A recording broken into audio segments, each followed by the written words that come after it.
वो लोग ऐसा कर रहे हैं कि जिससे स्टूडेंट्स की दिक्कतें बढ़ रही है। तो ये Right. बार बार पॉलिसी चेंज करने का कारण क्या है? कोई भी कंट्री इमिग्रेशन पॉलिसी जो है वो 4 या 5 साल में एक बार चेंज करती है। So this rules needs to be change when that boundaries cross. Vacation के रूल्स जो थे वो वायोलेट करना चालू कर दिए। रीजन से उनको वीजा दिया गया है, अगर वो लोग नहीं करेंगे तो ऑटोमेटिकली इमिग्रेशन रूल्स जो है वो चेंज करना पड़ेगा। कनाडा का जो पीक आया दैट वाज इन 2016, 17 एंड 18। वो एसपीपी प्रोग्राम चल रहा था, उसके बाद में एसडीएस प्रोग्राम आया, तो वहाँ पे बच्चों ने जाना शुरू किया कि आप यहाँ पे आइए, 1 या 2 साल की पढ़ाई कीजिए, आप सिंपल सा अपना एक जीआईसी फंड्स आप अपने डालिए, आप वीजा ले लीजिए, you get A work permit. अब वर्क परमिट के बाद आप पीआर कीजिए।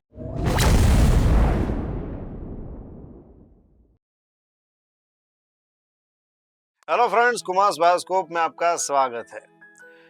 फ्रेंड्स, हम सब जानते हैं कि कुछ समय से इंटरनेशनली कुछ हालात ऐसे हो गए हैं कि देश से बाहर जाने वाले स्टूडेंट्स और वर्क परमिट वाले जो लोग हैं उनकी दिक्कतें बढ़ी है।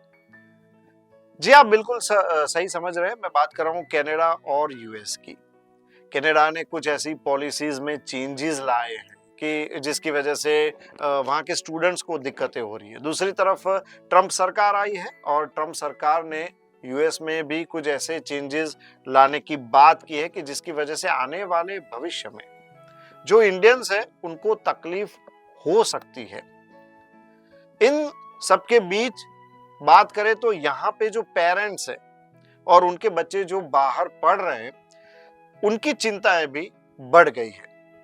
Now what? आज हम इसी मुद्दे पर चर्चा करेंगे कि भाई कनाडा और यूएस की पॉलिसीज में क्या क्या चेंजेस है, क्यों ऐसे चेंजेस आ रहे हैं बार बार, और दूसरे और कौन कौन से विकल्प है स्टूडेंट वीजा के लिए, खास करके बात करें तो। इसके लिए आज हमारे साथ जुड़े हैं जाने माने इमिग्रेशन कंसल्टेंट प्रीतेश ठक्कर। चलिए उनसे बातचीत शुरू करते हैं, लेकिन इससे पहले मैं आपको बता दूं कि आप हमारे चैनल को सब्सक्राइब कीजिए। कमेंट बॉक्स में जरूर लिखिए हमारा पॉडकास्ट आपको कैसा लगा। आपके कुछ क्वेश्चन है तो वो भी आप हमें इस पॉडकास्ट के कमेंट बॉक्स में लिख के जरूर बता सकते हैं। हम उनका जवाब आपको देने की पूरी कोशिश करेंगे। तो चलिए बातचीत शुरू करते हैं प्रीतेश भाई से। प्रीतेश भाई, हमारे पॉडकास्ट में आपका बहुत बहुत स्वागत है। Thank you.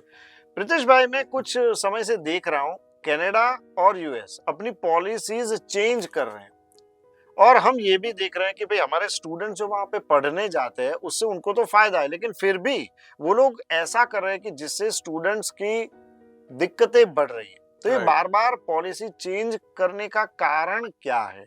सबसे पहले बात करते हैं कनाडा की। सर, इसमें ऐसा है कि कोई भी कंट्री इमिग्रेशन पॉलिसी जो है वो 4 या 5 साल में एक बार चेंज करती है।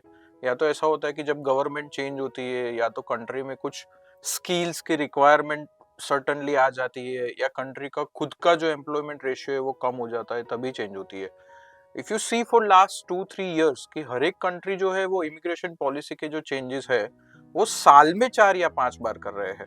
तो इसका रीजन सबसे पहले हमको समझना बहुत जरूरी है। अब आप एक घर में रहते हो सर, आपके घर में आपने मेड रखा हुआ है, आपके घर में आपके लिए आप लोगों को बुलाते हो कुछ ना कुछ करने के लिए, कुछ काम करने के लिए, आपके क्लाइंट्स को आप बुलाते हो, तो what do you expect from them? कि वो अच्छे से बिहेव करे, आपने जिस पर्पस से बुलाया है वही चीजें करे, बाहर की चीजें ना करे, आपके लोगों को परेशान ना करे, आपके लोगों की सोशल लाइफ डैमेज हो ऐसे काम ना करे। So this rules needs to be change when that boundaries cross. जब हमारे स्टूडेंट्स या हमारे विजिटर्स या हमारे इमिग्रेंट्स वहां पे जाते हैं और जो भी रीजन से वो गए हैं या जो भी रीजन से उनको वीजा दिया गया है, अगर वो लोग नहीं करेंगे तो ऑटोमेटिकली इमिग्रेशन रूल्स जो है वो चेंज करना पड़ेगा। Now if you see, Canada का जो पीक आया दैट वाज इन 2016, 17 एंड 18। 16, 17, 18 में सबसे ज्यादा बच्चे जो थे वो एसपीपी प्रोग्राम चल रहा था, उसके बाद में एसडीएस प्रोग्राम आया, तो वहां पे बच्चों ने जाना शुरू किया। अब वो प्रोग्राम इतना सिंपल था कि आप यहाँ पे आइए, 1 या 2 साल की पढ़ाई कीजिए, आप सिंपल सा अपना एक जीआईसी फंड्स आप अपने डालिए, आप वीजा ले लीजिए, you get A work permit. अब वर्क परमिट के बाद आप पीआर कीजिए। अभी क्या हुआ, बच्चों ने क्या किया, वहां पे जाके अगर 20 घंटे का या 24 घंटे का वर्क परमिट है, सो दे एक्सीडिंग दैट वर्क परमिट। फिर क्या हुआ कि उनको वर्क परमिट जो मिल रहा है, जो वैकेशन में फुल टाइम मिल रहा है, वो वैकेशन के रूल्स जो थे वो वायोलेट करना चालू कर दिए। उसके बाद ऐसा हुआ कि जो पढ़ाई के बाद जो वर्क परमिट मिलती है वो आपको आपके फील्ड में काम करने के लिए वर्क परमिट मिलती है, वो बच्चों ने कहीं पे भी वर्क करना चालू कर दिया। उसके बाद जो पीआर के रूल्स है उसमें कितने सारे हम लोगों ने वो सेटिंग जो बोलता है ना, वो सेटिंग करना चालू कर दिया। नाउ नोबडी इज फूलिश कि वो लोग आपको बुलाते हैं, जो पर्पस से आपको बुलाते हैं वो आप नहीं कर रहे, तो वो रूल स्ट्रिक्ट होने ही होने हैं। तो शुरुआत हुई कि जो इंडियंस को जो सबसे बड़ा प्रिविलेज मिल रहा था, जो एसडीएस वीजा का, जिसको स्टडी डायरेक्ट स्ट्रीम वीजा बोलते थे। इसमें बेनिफिट क्या था कि नहीं आपको आपके मदर फादर की इनकम शो करनी है, नहीं आपको कोई वेल्थ शो करनी है, आप सिंपल सी चीजें जो भी SDS registered colleges and universities है उसमें आप एडमिशन लीजिए। उसके बाद आप जो है अपना जीआईसी कॉलेज का एक जीआईसी फंड एक ओपन करवाना होता है, वो आप एक अकाउंट ओपन करवाइए, उसमें फंड डालिए, you apply for a visa, जो बेसिक सी बायोमेट्रिक और मेडिकल की रिक्वायरमेंट होती है, यू गेट द वीजा। वो प्रिविलेज था, वो इंडियंस के लिए सबसे पहले बंद हो गया, बिकॉज हमने वो प्रिविलेज का फायदा उठाना चालू कर दिया। अभी प्रिविलेज बंद होने से क्या हुआ, किसी इंडिया में कैसा है, लोगों के पास पैसे बहुत है बट हर एक बंदा टैक्स नहीं पे करता। इंडिया में लोग को अगर आप बोलो क्योंकि मुझे मेरे बेटे को फॉरेन भेजना है तो 50 लाख उसको मिल जाएंगे मार्केट में से या सोशल सर्कल में से, बट शायद उसके खुद के पास साल की कमाई 5 लाख या 10 लाख भी ना हो। अभी वो कंपलसरी हो गया कि आपको दिखाना पड़ेगा कि आपकी इनकम इतनी है, आपको दिखाना पड़ेगा कि आपके पास इतनी वेल्थ है, आपको दिखाना पड़ेगा कि आपके पास इतना लिक्विड फंड का एक्सेस है। तो वो जो बेसिक प्रिविलेज आपको मिल रहा था वो सबसे पहले बंद हो गया। उसके बाद जो दूसरा जो चेंज आया वो था कि विजिटर्स को एक बेनिफिट मिल रहा था कि विजिटर्स को 10 साल का वीजा मिल रहा था। प्रैक्टिकली जब तक आपका पासपोर्ट एक्सपायरी है तब तक आपको वीजा मिल रहा था।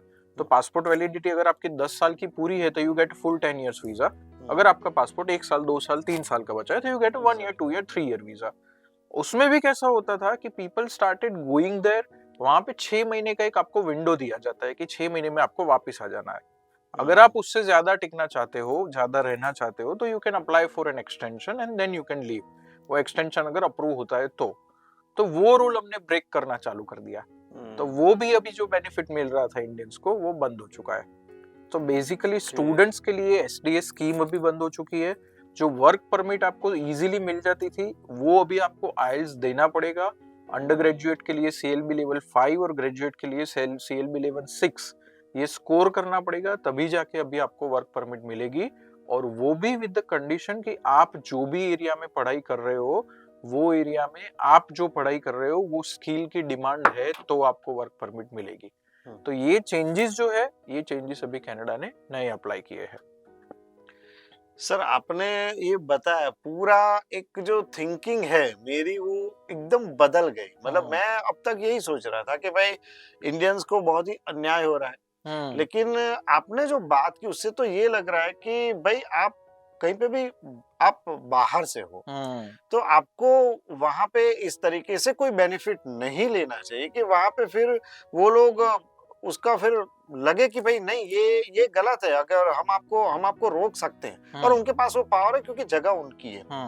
आपने बहुत सी टेक्निकल बातें की और मैं चाहता हूँ कि उस पे भी हम डेफिनेटली बात करेंगे। आपने कुछ एसएसपी वाली भी कुछ बात की थी जो मेरे नॉलेज में ली। बीच में मुझे एक क्वेश्चन पूछने को मन हो रहा है कि ये बाहर जाते तब फंड दिखाना पड़ता है, इसका कारण क्या है? ये आज भी कई लोगों को नहीं मालूम है। मैं अपने नॉलेज और उनके लिए, दोनों के लिए पूछ रहा हूँ। सही है। सो बाहर जाने का एक पर्पस होता है बेसिकली। सो मेन जो पर्पस होता है वो स्टडी होता है, दूसरा जो पर्पस होता है वो विजिट होता है, तीसरा जो पर्पस होता है या वर्क या बिजनेस होता है। ठीक है, ये मेनली ये 3 पर्पस से लोग बाहर जाते हैं। Now if you talk about study, तो स्टडी में जो कॉलेज का फीस है वो आपने यहाँ से पे करके रखा है। ठीक है, फर्स्ट ईयर का जो फीस है वो आपने पे करके रखा है, but your journey doesn't end there, you will have to survive over there. So आपको जो आपका लिविंग कॉस्ट है, आपके दूसरे साल की फीस है, या आपका 3 साल का कोर्स है तो तीसरे साल की फीस है, वो पैसा आपके पास होना चाहिए, because it is not worth it. See वो लोग पैसा मांग रहे हैं कि आप इतना पैसा दिखाओ, वो पैसा ले नहीं रहे, वो सिर्फ ऐसा बोल रहे हैं कि हमको दिखाओ कि आपके पास इतना पैसा है। एक तरीके से देखने जाए तो ये अपने लिए अच्छा है। सपोज मेरा बेटा या मेरी बेटी वहां पे जा रही है तो I need to make sure कि वो 3 साल के लिए या 4 साल के लिए जा रही है, तो ऐसा ना हो कि 1 साल 2 साल बाद मेरे पास पैसे ही नहीं है, वो वहां पे जाके अटक गए, उसको वापिस आना पड़े। या फिर ऐसा ना हो कि ट्यूशन कॉलेज फी हमने भर दी है, फिर खाने पीने के पैसे ही नहीं है। तो सो ये person should be capable enough कि भाई आपका आप एग्जैक्टली नेक्स्ट 3 साल तक आपने जो कोर्स पसंद किया उसकी आप फीस पे आप एग्जैक्टली कैपेबल हो उसको सिंपल सी चीज है, पे कर आपके पास सकते हैं। ट्यूशन फीस है, हम्म आपके पास लिविंग कॉस्ट का फंड है, यू डजंट स्टॉप एनीवेयर। देखो पार्ट टाइम जॉब मिलता है, दैट इज अ प्रिविलेज, वो आपको एक हम्म एडिशनल बेनिफिट है। हम्म वो जरूरी नहीं है कि आपको मिलेगा ही मिलेगा, और मिलेगा तो आप कर पाएंगे वो भी जरूरी नहीं है। कितने बच्चे ऐसे हैं कि जो पार्ट टाइम जॉब के चक्कर में एक्चुअली जो पर्पस गए वो भूल जाते हैं। तो पार्ट टाइम जॉब में मुझे मिल रहा है, सपोज एक एग्जांपल, महीने का मुझे $1000 मिल रहा है, ठीक है, साल का मेरा 10-12 हजार डॉलर बन गया। अब एग्जाम में मैं फेल होता हूँ तो एक तो मेरी लाइफ का 1 साल मेरा पूरा खराब हो गया, दूसरा मैं कॉलेज में फिर से $15,000 $20,000 फीस भरूंगा। तो वो जो 10-12 हजार डॉलर मैंने कमाए उसका तो कोई बेनिफिट ही नहीं है। उससे अच्छा है आप घर पे जो लिविंग कॉस्ट रखा है उसको एक बार यूज कर लो। पढ़ाई करने के बाद तो आपके पास 20 साल है, 15 साल है, आप उसमें से कमा के वो कॉस्ट आप कवर कर लो। तो ये बहुत मिसकंसेप्शन है कि जाके सीधा सी वर्क करना इज वेरी इंपॉर्टेंट, बिकॉज वहाँ का जो स्टडी पैटर्न है वो ऐसा है कि अगर आप साथ साथ वर्क करोगे तो आपको ज्यादा मजा आएगा। आपको एक वहाँ का वर्क कल्चर पता चलेगा, आप लोगों से मिलोगे, वर्किंग स्टाइल पता चलेगी, डिसिप्लिन आएगा, एक आप प्रोफेशनलिज्म सीखेंगे, आप एटिक्वेट सीखेंगे। तो ये सारी चीजें बहुत जरूरी है कि आप वर्क करें। बट उसके वर्क करने के चक्कर में बच्चे क्या करते हैं कि उनको पैसा दिख जाता है, तो यहाँ पे उन्होंने काम नहीं किया हुआ है, तो उन्होंने खुद का पैसा कभी नहीं दिखाया, हमेशा मांग मांग के लिया हुआ है। वहां पे ऐसा है कि अपने बैंक में सैटरडे हो गया पैसा आ रहा है, वीकली सैलरी है वहां पे, तो मंडे टू फ्राइडे आपने काम किया, सैटरडे आपको पैसा मिल जाता है। तो हर सैटरडे आपको पैसा आ रहा है। वहां पे पता है कि यहाँ पे आपको कोई रोकने वाला नहीं है, यहाँ आपको कोई बोलने वाला नहीं है कि आप स्टडी करो, ये करो। तो बहुत सारे बच्चे हैं, at least 15 to 20% students from our country, they actually derail from their purpose, कि वो स्टडी पर्पस से गए वो कर ही नहीं पाते।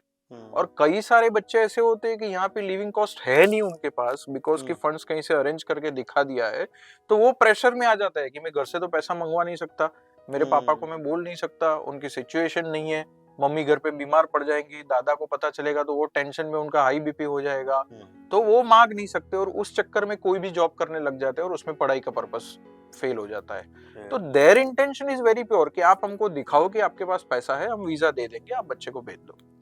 अच्छा, तो आपने जो बोला कि साल बिगड़ता है, तो मान लो कि कोई एकाध सब्जेक्ट में फेल हो रहा है तो भी उतनी ही फीस भरनी पड़ती है या फिर सब्जेक्ट वाइज भरनी पड़ती है? वहाँ पे क्रेडिट वाइज होता है, बेसिकली हम यहाँ पे सब्जेक्ट बोलते हैं, वहाँ पे क्रेडिट्स आपको दी जाती है। तो every subject has a credit ranging from 4 to 9 credits, and साल की आपको 36 क्रेडिट, 40 क्रेडिट्स, 50 क्रेडिट्स, उसके हिसाब से आपको डिग्री मिलती है।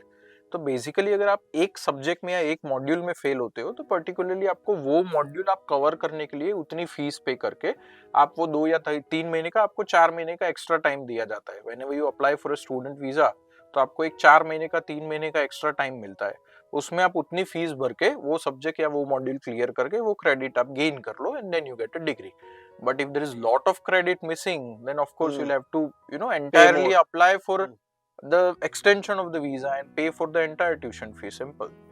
ओके, तो शायद ऐसा लग रहा है कि वहाँ पे कम सब्जेक्ट में फेल हुए तो कम पैसा भरना पड़ रहा है, बाकी का बच रहा है, ये सब कर करके शायद वो एक्सटेंड करे। अच्छा, स्टूडेंट, मान लो कि स्टूडेंट वीजा की बात करिए, आपका कोर्स पूरा होगा, ग्रेजुएट आप हो गए, तो उसके बाद तो आप वहाँ रुक नहीं सकते, तो शायद वहाँ ज्यादा रुकने के लिए ये सब थोड़ा जुगाड़ वगैरह, सेटिंग वगैरह कुछ हो रहा है?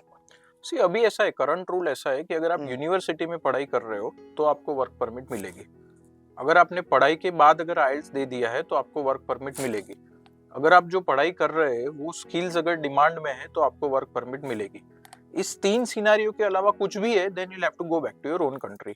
एंड अगेन, जब भी हम लोग यहाँ से एसओपी लिखते हैं, SOP is a statement of purpose या लेटर ऑफ पर्पस, कि मैं क्यों पढ़ाई के लिए जा रहा हूँ। तो इसमें यहाँ पे जो सबसे ज्यादा जो वेटेज होता है वो इस चीज का होता है कि मैं पढ़ाई के बाद I will come back to my home country and I want to work here. उसका सबसे ज्यादा वेटेज होता है। तो आप राइटिंग में एक्चुअली लिख के दे रहे हो कॉलेज एंड कंसुलेट दोनों को कि मैं पढ़ाई करने के बाद वापस आऊंगा। Then also they are ready to keep you there with the condition कि भाई हाँ, हमारे कंट्री में आपकी डिमांड है, आप यहाँ पे जो कंडीशन से आए वो कंडीशन आपने फुलफिल की है, आपने अच्छे से पढ़ाई की है, और हमारी कंट्री में जो लैंग्वेज चलती है उसको आपका नॉलेज है। ये 3 चीजें आप बेसिकली आप फुलफिल कर दो and you get a work permit, simple. अगर नहीं करते हो तो आपको वापस आना पड़ेगा, या फिर कोई दूसरे कोर्स की फीस भरो और दूसरा स्टूडेंट वीजा ले लो। तो अच्छा। यहाँ से अच्छा है कि आप प्री प्लान करके जाए। आप यहाँ से 6 महीने लेट जाओगे तो उससे उतना फर्क नहीं पड़ेगा, बट आप यहाँ से प्रॉपरली प्लान करके जाओगे कि मुझे ये स्किल सीखनी है, मेरे पास इतने इतने इतने इतने कोर्स ऑप्शन है और मुझे आइल्स देनी है, उसमें इतने बैंड्स लेना है। तो ये 3 चीज आप प्लान करके प्रैक्टिस करके जाओ, then nobody is there to stop you. So in long term you can get work permit. Of course आपका अगर प्लानिंग है तो स्टूडेंट के बाद आपको वर्क परमिट मिलने के पूरे चांसेस है। दुनिया में सर कोई भी कंट्री ऐसी नहीं है, हम्म। कोई भी कंट्री। आप रूल्स को भूल जाओ, जो भी रूल्स होते हैं वो शॉर्ट टर्म होता है। आज ये है, कल दूसरा होगा, परसों तीसरा होगा। ओके। कोई भी कंट्री है, अगर आप अच्छी यूनिवर्सिटी से आप पढ़ाई करते हो, अगर उनकी लैंग्वेज का आपको अच्छा नॉलेज है और अगर आपने उनके रूल्स फॉलो किए हैं वीजा के, तो you will find a way out to stay there. आप भूल जाओ कि कनाडा आपको 5 साल में वीजा पीआर दे रहा है, ऑस्ट्रेलिया आपको 5 साल में पीआर दे रहा है, यूके आपको 7-8 साल में पीआर दे रहा है, यूएस आपको ग्रीन कार्ड दे ही नहीं रहा है। वो चीजें भूल जाओ आप। वो चीजें उन लोगों के लिए है कि जिनको पहले दिन से रूल्स वायोलेशन करना है। वो चीजें उनके लिए जिनको पहले दिन से ऐसा है कि यहाँ पे तो झाड़ उगे हुए, हमको सब जाके सब पैसे तोड़ देने हैं, तो वो मत तो करो। आज भी सेम कंडीशन जो पिछले अगर मैं स्टूडेंट वीजा पे जा रहा हूँ, मैं सारे रूल्स फॉलो कर रहा हूँ, तो वहां की गवर्नमेंट को मुझसे कोई प्रॉब्लम नहीं। दुनिया की कोई गवर्नमेंट आपको नहीं निकालेगी। लेकिन सर वो जॉब देना कम कर दिया, स्टूडेंट्स लाइन में लग रहे हैं जॉब के लिए, वो जो एक पूरा माहौल खड़ा हुआ, आपको शायद ज्यादा इंफॉर्मेशन मिली होगी इसके बारे में, क्या कहना है? मुझे एक चीज बताओ, दुनिया में कहाँ पे ऐसा नहीं है कि जहाँ पे वैकेंसी लगती हो और मिनिमम 50 लोग नहीं आ रहे हो? कोई भी कोना ऐसा नहीं है। My father told me very interesting thing 20 years ago, right? He is an 11th fail person and he has told me golden lines. How many jobs do you need in your life? 1 job, 2 jobs or 3 jobs, right? अगर आप अच्छे से काम कर रहे हो तो आपको 1, 2 या 3 जॉब से ज्यादा दुनिया में नहीं चाहिए। शायद पहली पसंद ना आए तो दूसरी आ जाएगी, दूसरे में पगार कम मिल रहा है तो तीसरी आ जाएगी। ठीक है? At any point of time, how many jobs are available in that particular area or in that particular market in your field? At least 100 jobs. आप Indeed पे जाओ, आप कोई भी जॉब पोर्टल पे जाओ, तो आपको 100-200 वैकेंसी तो मिलेगी ही मिलेगी आराम से। आप कोई भी, अगर आप में इतना टैलेंट नहीं है या इतनी स्किल नहीं है कि वो 200 में से आप अपनी 2 ना ढूंढ पाओ, तो दुनिया के कोई भी कोने में वो कुछ फर्क नहीं पड़ता है। हमको सिर्फ वही दिखता है कि कनाडा में लाइनें लगी हुई है वो पिज्जा स्टोर के लिए या फैक्ट्री में वर्कर्स के लिए लोग सुबह के जाके खड़े हैं, बट सारे यहाँ पे भी हमारी यही हालत है। ऐसा कुछ नहीं है, यहाँ पे भी अगर वर्कर चाहिए, अहमदाबाद में हर एक एरिया में नाके पे आपको हर रोज सुबह 100 कारपेंटर, 100 पेंटर, 100 प्लम्बर आपको मिल जाएंगे जो डेली काम करने के लिए, डेली वेजेस के लिए काम ढूंढ रहे हैं। आरंट दे अनएम्प्लॉयड? वो लोग बेरोजगार ही है ना, उनके पास कोई फॉर्म जॉब तो है नहीं। वो लोग भी हर रोज सुबह घर के जाके टिफिन लेके अपना काम ढूंढते हैं, हर रोज का कमाते हर रोज का खा रहे हैं। ठीक है, तो ऐसा कुछ नहीं है कि हमारे यहाँ पे वो चीज नहीं है, बट बिकॉज हम लोग यहाँ से बिना प्लानिंग के गए हैं, हम लोग यहाँ से 15-20 लाख रुपए खर्च करके गए, हम लोग यहाँ से लोग गुजराती में कहे ना कि વીઘો વેચીને ગયા છે, એટલે એ વસ્તુ આપણને અહીંયા વધારે વાગે છે। सो कि हमारा बंदा यहाँ पे पूरा लाइन में खड़ा है, वहां पे जाके ऐसे वेदर में परेशान हो रहा है, because you didn't plan it, because you didn't prepare your son और daughter for that, because you didn't develop that skill for the requirement of the job. वो करके जाओ, सब बंदे को जॉब मिल जाता है। यहाँ पे कई लोग इसलिए भी वो वर्क परमिट के लिए शायद वो लोग अप्लाई करते हैं कि भाई मैं छोटे से छोटा काम भी करता हूँ, मुझे प्लम्बिंग आती है, या मैं वेटर बन सकता हूँ, मैं कारपेंटर बन सकता हूँ। इन सब की वहाँ पे कैसी डिमांड है और उन सब के लिए इंग्लिश आना या तो IELTS कितना जरूरी है? देखो, एक चीज बहुत जनरल एक सबको समझ लेने की जरूरत है। यहाँ पे अगर आपको पता हो तो यहाँ पे 15-20 साल पहले महाराष्ट्र में ऐसा चलता था कि यूपी वाले लोग बहुत आ रहे हैं और हमारी नौकरियां खा रहे हैं, छोटे छोटे काम कर रहे हैं, तो उनको वापस भेजो। बहुत पॉलिटिकल भी ये सब बहुत चला था, इंटरनली भी ये सब बहुत चला था।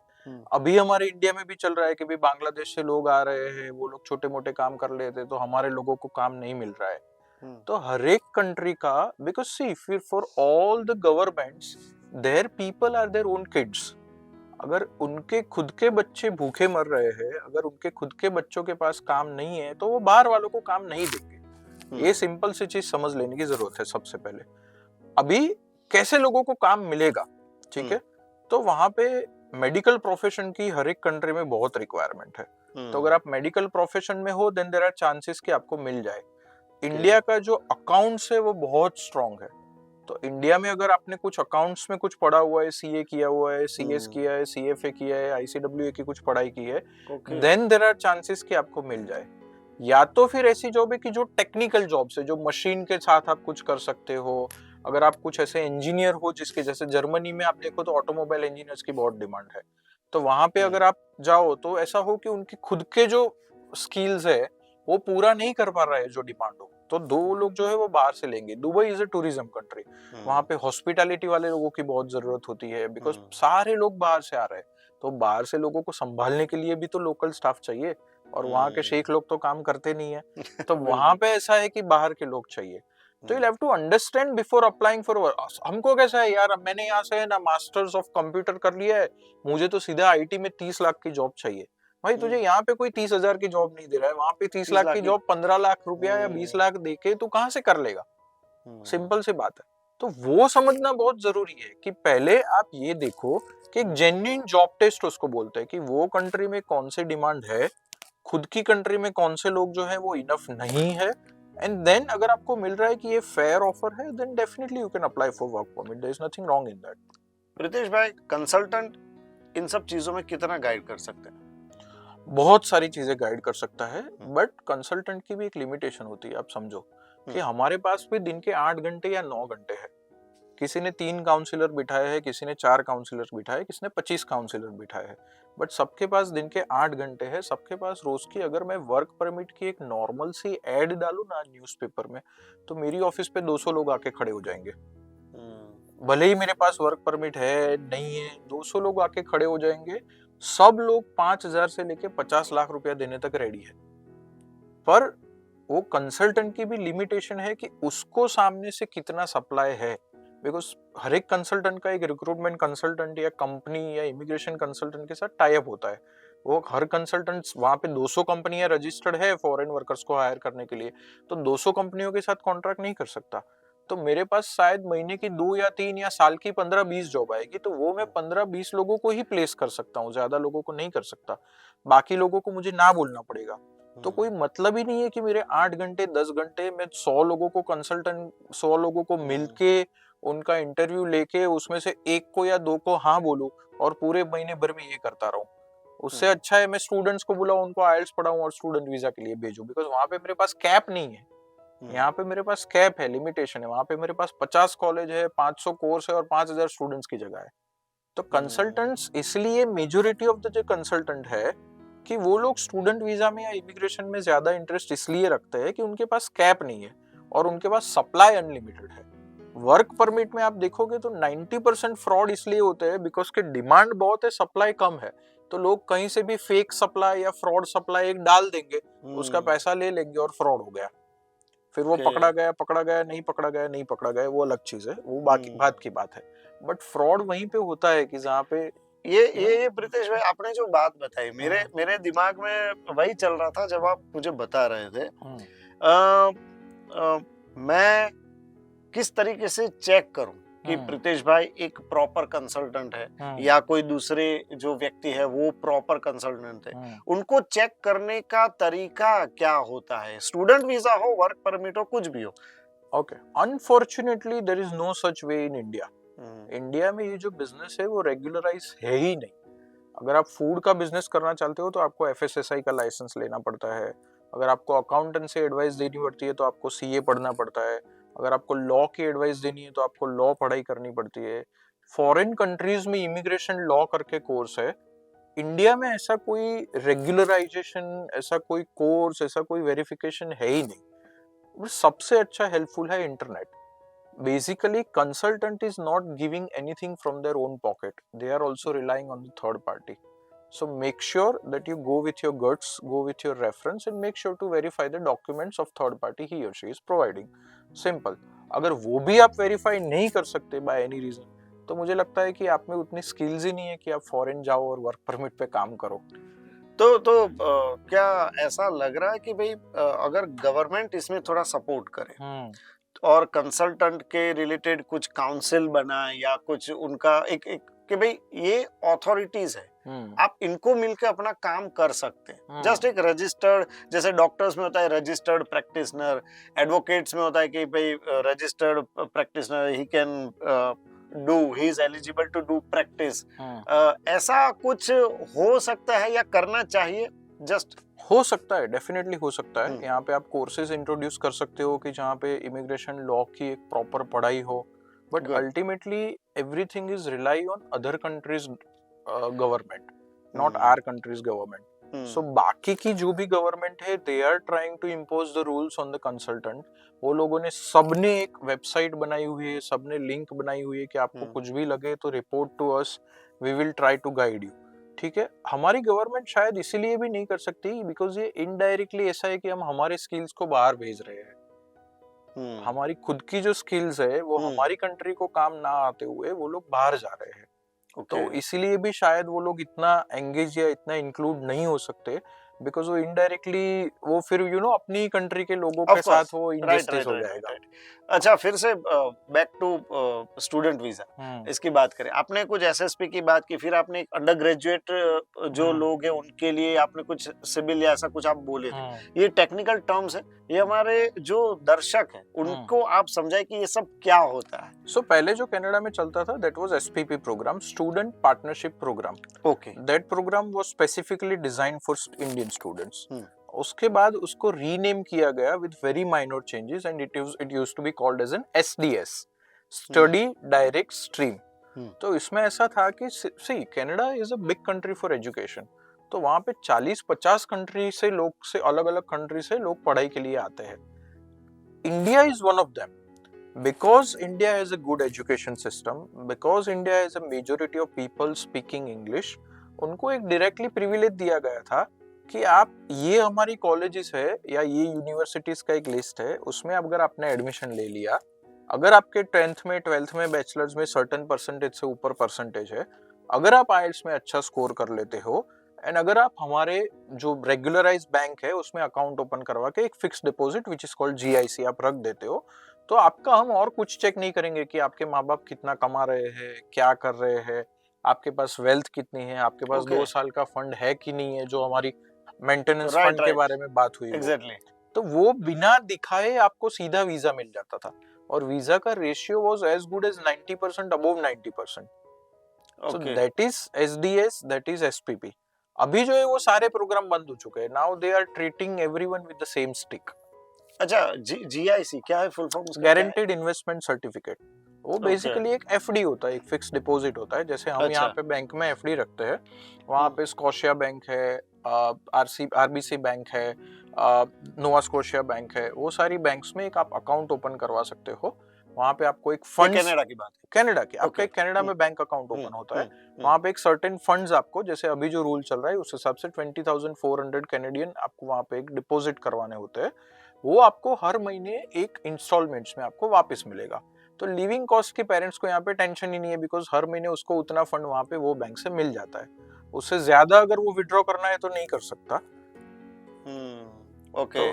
अच्छा, वो जो अंडर ग्रेजुएट वाली बात हुई थी, क्योंकि मैंने हमेशा देखा है, लोग पूछते भी है, मुझसे भी लोग बात करते हैं, मैं पॉडकास्ट करता हूँ, सर मैं इतना पढ़ा लिखा हूँ, मैं क्या करूँ, मुझे क्या करना चाहिए, वहाँ जाना है, इच्छा बहुत है, सब लोग बोलते हैं, उसके लिए क्या है? क्योंकि वो लोग भी ये पॉडकास्ट तो देखते हैं। अभी टेक्नोलॉजी जो है ना वो बहुत आगे बढ़ रही है, and in the world of AI if we can not use the technology to plan our future better, then there is no use of using the technology. तो वो टाइम के साथ चलना बहुत जरूरी है। तो अभी एक सर्टेन टेस्ट एआई ने डेवलप किए हैं, जो साइकोमेट्रिक टेस्ट हम बोल सकते हैं या फ्यूचर करियर प्लानिंग टेस्ट बोल सकते हैं, कि जहाँ पे you will be given and multiple choices question. उसमें कोई आपको स्किल्स की जरूरत नहीं है, कोई सब्जेक्ट के आपको क्वेश्चन नहीं है, बट वो जो टेस्ट है that will take you through the path कि आपका इंटरेस्ट किस में है, आप जो भी आपको लिए कौन सी कंट्री बेटर रहेगी, कौन सा वेदर आपको सूटेबल है नहीं है, कौन सी फाइनेंशियल कंडीशन जो है वो आपको चूज करेगी। So that doesn't give you a certain result कि आप ऐसा है कि भाई न्यूजीलैंड में यहाँ पे आप क्राइस्ट चर्च में ये कॉलेज में चले जाओ, ऐसे आपको गाइड नहीं करेगी ये। बट ये जो टूल है वो आपको ऐसे गाइड करेगा कि आप ये 3 कोर्स में से करोगे तो आपका फ्यूचर बेटर है, आपका दिमाग जो है वो ये 2 कोर्स में अच्छा चल रहा है, आपका जो Okay. फाइनेंशियल सिचुएशन है वो आपको यहाँ तक स्पेंड करने का आपको एक अलाउ करता है, आपका जो बॉडी स्ट्रक्चर है, आपका जो अभी मेडिकल हिस्ट्री है उसके हिसाब से आपको ये वेदर अवॉइड करना चाहिए, तो उसके Okay. हिसाब से आप जो है वो नैरो आपको डाउन कर अपने सकते हैं। बराबर, आपको एग्जैक्टली, अपने लिए, आपके लिए क्या सूटेबल है आपका वो। इवैल्यूएशन दे देगा वो आपको। हाँ, तो एक सुपरफिशियल व्यू तो सबको आ जाता है कि भाई बात सही है, ये भी एग्जैक्टली बात नैरो सही है। डाउन आपका सिंपल हो जाता है कि आपको पता है यार कि मैं -5 डिग्री में या Exactly. -10 डिग्री में नहीं टिक सकता, तो भूल Exactly. जाओ कि कनाडा अमेरिका आपको नहीं जाना है। Then think about Australia New Zealand. आपका फाइनेंशियल कंडीशन अगर आपके पास 1 करोड़ सवा करोड़ रुपया नहीं है तो आप अंडर ग्रेजुएट के लिए ऑस्ट्रेलिया मत जाओ, बिकॉज वहां पे आपको अच्छी यूनिवर्सिटी नहीं मिलेगी तो काम नहीं मिलेगा तो आपको पीआर नहीं मिलेगा, तो at the end of the day you would come back. So forget about Australia, go for the another option New Zealand में इतना जॉब अपॉर्चुनिटी है, चलो यूरोप चले जाओ, ऐसा है। तो एआई का आप यूज करो, एक टूल को यूज करो, find the right consultant, find the right guiding body and then go for it. But अभी क्या हो रहा है सर कि पेरेंट्स का जो इन्फ्लुएंस है ना वो बहुत कम हो गया, बिकॉज बच्चे खुद इतने स्मार्ट हो गए हैं, बच्चे खुद इतने इंडिपेंडेंट हो गए हैं, they have an access to everything, so they try to find the information from the wrong sources. उनको कैसा है कि मैं ब्लॉग्स पढ़ूंगा तो मुझे ज्यादा इंफॉर्मेशन पता चलेगी, मैं व्लॉग्स देखूंगा तो मुझे ज्यादा इंफॉर्मेशन पता चलेगी। नितेश जी, आपने बहुत ही बढ़िया तरीके से ये सारी बातें बताई। बीच में आपने एक वर्ड यूज किया था CLB, क्या है ये? So CLB is basically a Canadian language benchmark. Okay. So जब भी आप स्टूडेंट वीजा के लिए, पीआर के लिए, वर्क परमिट के लिए टेस्ट देते हो तो डिफरेंट इंग्लिश लैंग्वेज टेस्ट है, जैसे IELTS that is one of the most popular test, फिर टॉफल होता है, सेलपिप होता है, पीटी होता है, ये सारी टेस्ट होती है। ये सारी टेस्ट की जो स्कोरिंग पैटर्न है वो अलग अलग है। तो IELTS सपोज जो है वो आपको 9 बैंड में से देता है, टॉफल जो है वो आपको 120 में से स्कोरिंग देता है, पीटी जो है वो आपको 90 में से स्कोरिंग देता है। तो ये सारे स्कोरिंग का एक जनरल या कॉमन बेंचमार्क बनाना बहुत जरूरी है कि जहाँ पे बच्चों को पता चले कि हम ये टेस्ट दे रहे हैं तो हमको कितने लाने हैं, या हम ये टेस्ट दे रहे हैं तो हम कितने लाने हैं। तो कैनेडियन गवर्नमेंट ने, IRCC ने एक CLB लेवल बना दिया कि CLB लेवल अगर 5 अगर आपको स्कोर करना है तो they will announce that only कि अगर आपने अंडर ग्रेजुएट किया है, आपको वर्क परमिट चाहिए तो आपको CLB लेवल 5 करना है। तो वो CLB लेवल 5 में अभी आपको चेक कर लेना है कि मैं दूसरे जो भी पैटर्न है एग्जैक्टली कहाँ पे उसका स्कोर का बेंचमार्क कहाँ पे हो रहा है। जैसे आप अगर आपको पीआर करना है, अगर आपको फेडरल स्किल वर्कर में होना है तो आपका CLB लेवल 9 बनता है। अभी CLB लेवल में इंडिविजुअल स्कोरिंग भी है, तो 9 का मतलब ये है कि आपको लिसनिंग में 8 स्कोर करना है, रीडिंग राइटिंग स्पीकिंग में 7 आपको स्कोर करना है। So that is how CLB works. Okay, so ये था CLB। अब बात करते हैं भाई यूएस की, हॉट फेवरेट डेस्टिनेशन स्टूडेंट्स के लिए तो खास बोल सकते हैं कि भाई स्टूडेंट को यूएस जाना ही है कुछ भी करके। ट्रम्प सरकार आई, उन्होंने कुछ डिसीजंस लिए, इसका स्टूडेंट वीजा पे कोई इफेक्ट रहेगा या नहीं, और रहेगा तो कितना रहेगा? सो बहुत माइनर इफेक्ट रहेगा। जो ज्यादा इफेक्ट रहेगा, जो मेजर इफेक्ट रहेगा वो उनको रहेगा। So first of all Canada की जो स्टूडेंट वीजा की जो सिस्टम है वो थोड़ी बहुत हमको समझना बहुत जरूरी है। तो यूएस में जैसे आपने पूछा कि कितना फंड्स के रिक्वायरमेंट है, मेंटेनेंस फंड कितना दिखाना पड़ता है, यूएस में practically you don't pay anything to the university before going there. Okay, so जब तक आप वहां पे नहीं जाते हो, एक नॉर्मल जो टोकन अमाउंट होती है टू रिजर्व योर सीट, वो आपको पे करना होता है, वो $1000, $2000, $3000 होता है, उससे ज्यादा नॉर्मल केसेस में नहीं होता है। ओके, तो बच्चे क्या करते हैं यहाँ से कि जैसे मैं यूएस जा रहा हूँ तो मैंने क्या किया, मैंने 5 यूनिवर्सिटी में अप्लाई कर दिया।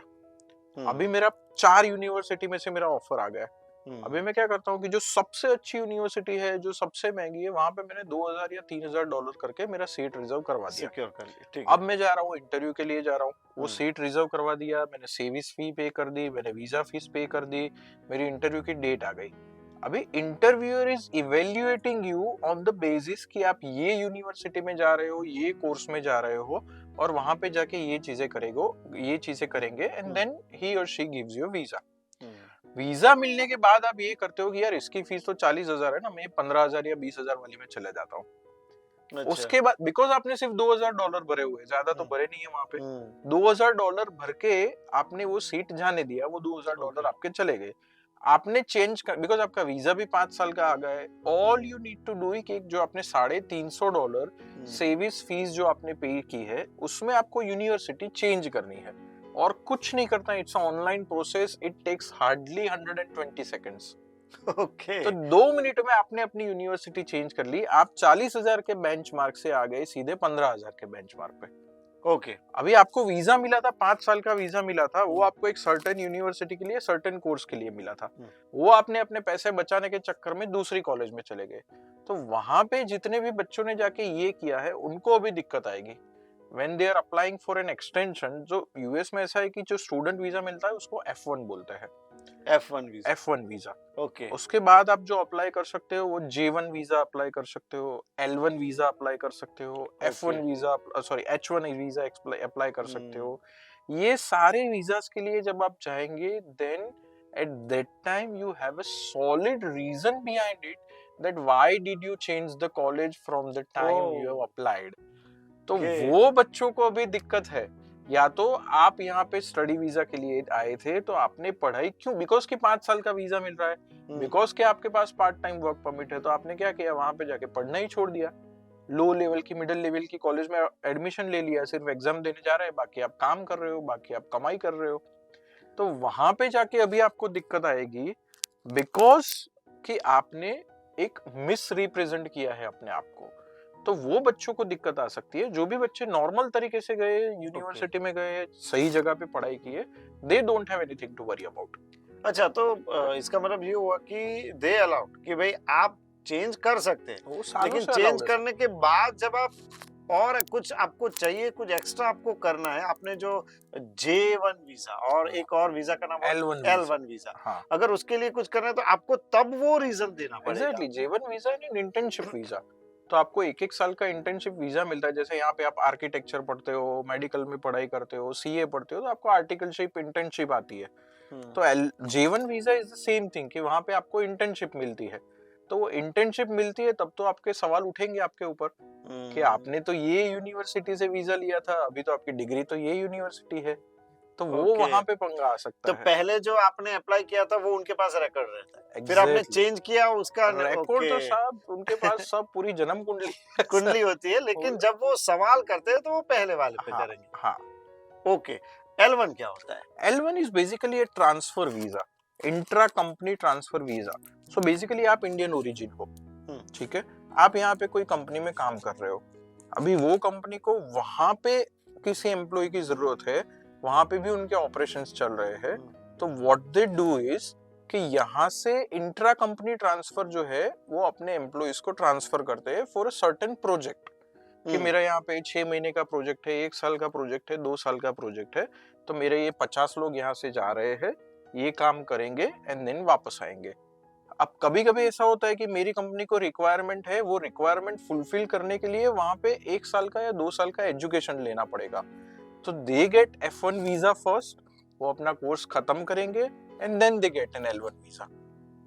ओके, तो ये पूरी प्रोसेस इस तरीके से रहती है। हाँ, आपने एक चीज कनाडा के टाइम पे भी बताई थी कि ये जो जाते हैं इंडियंस, वहां पे जो लोग रूल्स फॉलो करते हैं उनको कोई प्रॉब्लम नहीं है, लेकिन जो वायलेशन करते हैं उनके लिए कुछ है।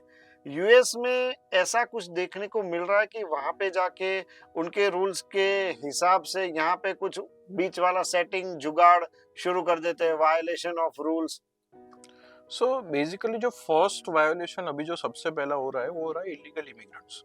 अभी इलीगल इमिग्रेंट्स दो तीन तरीके से जा सकते हैं। जो एक आपने बजरंगी भाईजान में सुना होगा, तारों के नीचे से चला गया, एग्जैक्टली ठीक है, तो वो एग्जैक्टली प्रैक्टिकली तारों के नीचे से नहीं होता है, but hmm. Illegally border cross उसको बोलते हैं, कि जो लोगों ने इलीगली बॉर्डर क्रॉस किया है कहीं से भी, कनाडा से, मेक्सिको से, कहीं से भी। दूसरा होता है कि आपने कोई सर्टेन वीजा लिया, वो वीजा पे आप वहीं पे रुक गए, वापस ही नहीं आए, बिकॉज एंट्री तो आपकी हो गई बट एग्जिट आपने नहीं किया। तो ये जो इलीगल इमिग्रेंट्स है, and that is they people are problematic for everybody. हमारे लोग भी जो वहां पे लीगली रह रहे हैं उनके लिए भी प्रॉब्लम है, उनके खुद के लोग के लिए भी लीगल जो रह रहे हैं उनके लिए भी प्रॉब्लम है। और सर्टेन चीजें, see you have to understand one thing, why do you go there? To have a better life, to have a better place, to have a better people around you, to earn money. वो चीजों में से बहुत कम चीजें आप वहां पे कर सकते हो। आप क्या खुल के वहां पे घूम फिर पाओगे? आपको जो कंट्री एंजॉय करना है वो कर पाओगे? नहीं कर पाओगे। आपको मेडिकल इमरजेंसी आई तो आप सर्टेन हॉस्पिटल्स पे जा पाओगे? नहीं जा पाओगे। अगर आपका बच्चे को वहां पे एडमिशन लेना है या कुछ पढ़ाई करनी है तो वो कर पाएगा एक सर्टेन सॉरी भाई क्या थी, चालू करो। बच्चे को एडमिशन, हाँ, अगर आपके बच्चे को एडमिशन लेना है तो आप सर्टेन कॉलेज या यूनिवर्सिटी में नहीं जा पाओगे।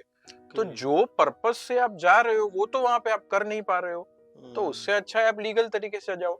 और now they are coming very aggressively on these illegal immigrants because they are also starting make in America. They also want to have a good people. They also want to focus on the trade. They also want to focus on the people who are going there for the business purpose. They also want to invite and encourage people who are going there to create the jobs. But सामने ये सब करने के लिए illegal immigrants को कम होना पड़ेगा। वो लोग करें या हम किसी भी तरीके से करें, but illegal is not a way. आप उससे अच्छा है रूल्स को समझो, उसके हिसाब से कहीं ना कहीं आप फिट हो जाओ। ये आपने एक बहुत ही अच्छी बात बताई, क्योंकि जो मतलब जाने के क्रेज के नाम पे लोग आओ देखा न ताओ, जो कुछ भी है जैसे भी है बस पहुंच जाओ, लेकिन वहां पे जाने के बाद आपका फ्यूचर नहीं है। ये बात बिल्कुल सही है। मुझे J1 और L1 के बारे में कुछ और सूझा है जो मैं आपको पूछना चाहता हूँ। F1, J1 और L1, आप जैसे जैसे जो भी आपको वीजा आपको देते हैं वो लोग, तो उसमें जो वर्किंग आवर्स है उसमें कुछ फर्क पड़ता है? F1 में basically on campus off campus होता है। So if your university is listed for off campus, you can work off campus 20 hours a week, या फिर आप ऑन कैंपस कर सकते हो, सिंपल सा रूल है। J1 एंड L1 में basically it's a sponsored based visa. तो J1 है तो आपका एक इंटर्नशिप का एक प्लेस होता है, वहां पे ही आप काम कर सकते हो। L1 है तो वहां पे आपकी कंपनी ने आपको जो प्रोजेक्ट के लिए ट्रांसफर किया है वहीं पे आप काम कर सकते हो, सिंपल सी बात है। वो वर्किंग आवर्स जो है वो आप कितने भी कर सकते हो, but certainly with in that company only. Okay. एक दूसरी चीज कि भाई कनाडा और यूएस, चलो आपका वीजा रिजेक्ट करते हैं, दूसरे कौन कौन से कंट्री है जहां पे फ्यूचर ब्राइट बनाया जा सकता है? दूसरे बहुत सारे कंट्रीज ऐसे हैं सर, इंक्लूडिंग इंडिया, कि जहां पे फ्यूचर ब्राइट हो सकता है। Definitely, right. एक चीज हम सबको समझनी चाहिए, आई थिंक मैं तो बहुत छोटा हूं, बट जो भी लोग यहाँ पे, जिन लोगों ने पूरी जिंदगी बिताई है, आपकी लाइफ में बहुत सारी चीजें होगी जो आपकी वो ड्रीम फुलफिल नहीं रहा होगा। स्टार्टिंग फ्रॉम कि आपको कोई स्कूल में पढ़ना होगा, शायद आपका फाइनेंशियल वो कैपेबिलिटी नहीं होगी, आपको एडमिशन नहीं मिला होगा। कॉलेज में आपको कहीं पे जाना होगा, आप नहीं जा पाए होगे। कोई लड़की पसंद होगी, उससे आप शादी आपकी नहीं होगी, कोई दूसरी से हो गई होगी। कोई घर आपको पसंद होगा, वो आप खरीद नहीं पाए होगे। कोई गाड़ी आपको आज की तारीख में पसंद है, शायद आप नहीं ले पाते हो, ठीक है, but you find an another solution. आप रुक नहीं जाते हो कि आप उसके लिए आप इलीगल चीजें करना शुरू नहीं करते हो, ठीक है ना। अगर आपको वो लड़की नहीं मिली तो आपको दूसरी मिल गई, आप उसके साथ भी सुखी हो। अगर आपको वो गाड़ी 7 सीटर नहीं मिली तो 5 सीटर है, ठीक है, हम लोग खुश है, ओके है, कोई प्रॉब्लम नहीं है। जिंदगी जो है वो अच्छी कट रही है। That is most important part, कि अगर आप सिर्फ US, Canada, UK, Australia, New Zealand, ये सारी कंट्रीज जो है, they have their own struggles, they are going with their own problems. तो वो लोग अगर इमिग्रेंट्स के लिए जो रास्ता है वो थोड़ा सा नैरो डाउन कर रहे हैं, गेट जो है वो पूरा खुला था वो शायद थोड़ा सा बंद कर रहे हैं, तो आसपास में बहुत सारे गेट्स हैं, यू नो। आपके लिए यूरोपियन कंट्रीज के बहुत सारे ऑप्शन है, UAE is developing like anything. मेरे सर आप नहीं मानोगे, मेरी लाइफ में अभी मेरे जो सबसे अच्छे जो दोस्त है, जो मेरे सबसे अच्छे रिलेशंस जिनके साथ है, वो ऐसे लोग हैं जिनको मैंने मना किया था कि आप फॉरेन मत जाइए, आप इंडिया में रहिए। ओह That includes my own family doctor, that includes my real estate advisor, that includes my chartered accountant. Because मुझे पता था कि उनके लिए ये कंट्रीज नहीं है, and they believed. ओके तो go to the right people, find another solution. बहुत सारी कंट्रीज है यूरोप में, almost every country is giving permanent residency within from ranging from 1 lakh euro to 7 lakh euro. They call it 100,000 euro. But अपने normal भाषा में बोले तो 1 lakh euro से लेके 7-8 लाख यूरो तक में आपको वहाँ पे सिटीजनशिप मिल रहा है। सिंगापुर में काम करने के बहुत सारे ऑप्शंस है। यूएई में हमारे लोग बहुत सारे काम कर रहे हैं। यूएई में 10 साल का गोल्डन वीजा मिल रहा है with a minor real investment. Estate काफी डेवलप हो रहा exactly, with a minor investment आपको वहाँ पे 10 Yes. साल का वीजा मिल रहा है। बहुत सारे Yes. फ्री ट्रेड जोन है वहाँ पे, तो जो इंपोर्ट एक्सपोर्ट वाले हो वहाँ पे अपना बेस सेटअप कर सकते हैं, वहां से बिजनेस अपना करके they save a lot of tax. तो बहुत सारे ऑप्शंस है लाइफ में, but the only thing is कि आप किसी एक चीज को पकड़ के पागलपंती करना वो लाइफ नहीं है। आपको अगर वो नहीं मिल रहा है तो look out for another option, develop the skill, make yourself eligible and then go for that. Okay तो सर आई थिंक मुझे लग रहा है कि आज आपने सचमुच बहुत सारी चीजें क्लियर कर दी, क्योंकि मेरे माइंड में भी बहुत सारे ऐसे सवाल थे कि भाई ये ऐसे होता होगा, लेकिन वो पूरा आपने बहुत ही अलग तरीके से, बहुत ही प्रॉपर तरीके से बताया। तो अल्टीमेटली कंक्लूजन यही है, अगर आप किसी भी कंट्री में जाना चाहते हो, वहाँ के सिंपल रूल्स रेगुलेशन फॉलो करो, आपको कोई प्रॉब्लम नहीं होगा। ठीक है सर, आप हमारे साथ जुड़े और आपने हमें जो भी ये डिटेल बताई उसके लिए आपका बहुत बहुत धन्यवाद। So much, thank you. तो फ्रेंड्स, आज के पॉडकास्ट में हमने देखा प्रीतेश भाई ने बहुत ही बढ़िया तरीके से स्टूडेंट वीजा, वर्क परमिट का जो वीजा है उसके बारे में भी बहुत ही डिटेल बताई। भाई एक सिंपल चीज सबको याद रखनी है, आपको जिस कंट्री में जाना है, अगर उस कंट्री के रूल्स एंड रेगुलेशंस को आप फॉलो करोगे तो वो कंट्री चाहे कितनी भी पॉलिसीज चेंज कर ले, आपको कभी कोई प्रॉब्लम नहीं हो सकता। दूसरी बात, कभी भी कहीं पे भी इलीगल जाने की कोशिश ना करें। हमारा इंडिया काफी बढ़िया है, यहाँ पे काफी स्कोप्स है, लेकिन अगर फिर भी आप बाहर जाना चाहते हैं तो आप किसी प्रॉपर इमिग्रेशन कंसल्टेंट की सलाह जरूर लें। आज के लिए बस इतना ही, फिर मिलेंगे एक नए पॉडकास्ट में नए मेहमान के साथ, तब तक के लिए नमस्कार।